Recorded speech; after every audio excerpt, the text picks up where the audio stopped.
ভাঙা ঘরে চাঁদের আলো, শতবর্ষী মানদা বসাক, যার জীবনের প্রতিটি সুতোয় জড়িয়ে আছে টিকে থাকার কাহিনী। রাত গভীর হলে ফুলিয়ার ছোট্ট গ্রামটার আকাশে জ্যোৎস্না নামে।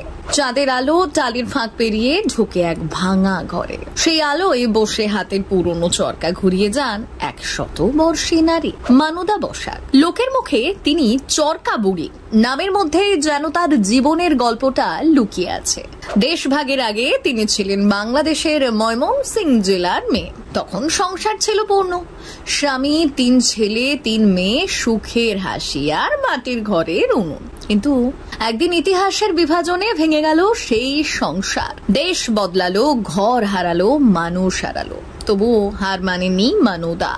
আমি ছোটবেলা আমার বাবা মারা যায় 10 বছর বয়সে, এবার মা তো ওই ছোটো নাটা করে আমাদের মানুষ করেছে। যেটুকুনি পারি মাকে দেখি, আর মার একটা নেশা আছে, ছোটো নাটা না করলে ভালো লাগে না। তাই ভারতে এসে শূন্য হাতে শুরু করলেন নতুন ভাবনা, নতুন জীবন। স্বামীর অকাল মৃত্যুর পর সংসারের দায় একাই কাঁধে তুলে নিলেন তিনি। তখন থেকেই চরকা হয়ে উঠল তার সঙ্গে, তার আশ্রয়, তার অস্তিত্ব। ছোটবেলায় শেখা সুতো কাটাই হয়ে উঠল জীবনের একমাত্র অবলম্বন। সেই ঘূর্ণমান চরকার শব্দে তিনি শুনেছেন জীবনের তাল, জীবনের শ্বাস। আজ তার বয়স 100 পেরিয়েছে, চোখের আলো প্রায় নিভে এসেছে, তবুও চরকার প্রতি ভালোবাসা এক বিন্দুও কমেনি। আপনারা কয় ভাই বোন? আমরা 3 ভাই 3 বোন। আচ্ছা, আপনার বাবা মারা গেছে কি এই দেশে না ও দেশে থাকতে? আচ্ছা, তাহলে কিভাবে মানুষ করলো আপনাদের আপনার মা?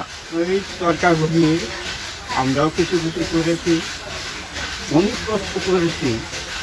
জল খেয়ে দিয়ে আমাদের সরকার একটু সাহায্য করছে, তাই আমরা আর শুধু নতুন সরকারি জিনিস পাই না, ফেরত যান। লাঠির ভর দিয়ে ধীরে ধীরে হাঁটেন, কিন্তু চরকার পাশে বসলে হাত যেন নতুন জোর পায়। ছেলেরা বলে, মা এখন বিশ্রাম নাও। মানদা মৃদু হেসে বলেন, চরকা ছাড়া আমার নিঃশ্বাসই চলে না বাবা, এটাই তো আমার বেঁচে থাকা। সরকারি ভাতা এখন পান, কিন্তু এখনো পাননি একটা মজবুত ছাদ। কতবার নাম উঠেছে, কতবার প্রতিশ্রুতি মিলেছে, তবু আজও সেই ভাঙা ঘরে তার দিন কাটে। তবুও অভিমান নেই, অভিযোগ নেই। চরকার ঘূর্ণিতে তার ভরসা, তার সান্ত্বনা। রাত বাড়ে, বাতাসে চরকার মৃদু টুংটাং শব্দে বাজে জীবনের এক সুর, এক নারীর অদম্য লড়াইয়ের সুর। ভাঙা ঘরের ভেতর সেই শব্দে যেন নেমে আসে চাঁদের আলো, আর তার মধ্যেই দ্বীপের মতো জ্বলতে থাকে মানদা বসাক। 100 বছর পেরিয়েও যিনি এখনো সুতো কাটেন ভালোবাসা দিয়ে, স্বপ্ন দিয়ে, জীবন দিয়ে। ব্যুরো রিপোর্ট, ভুবনগ্রাম সংবাদ। এই ঘর আমি যাই করেছি, ওই তখন ছিল, এখন তো অর্ধেক হয়ে গেছে, এখন আরো কষ্ট হয়ে গেছে। ঘরের জন্য কোথাও আবেদন জানাননি? হ্যাঁ, জানি। ঘরের নাম আছে আপনাদের? হালে এখন পাবো কিনা জানি না, ওরা বলছে আমার নামটা আছে।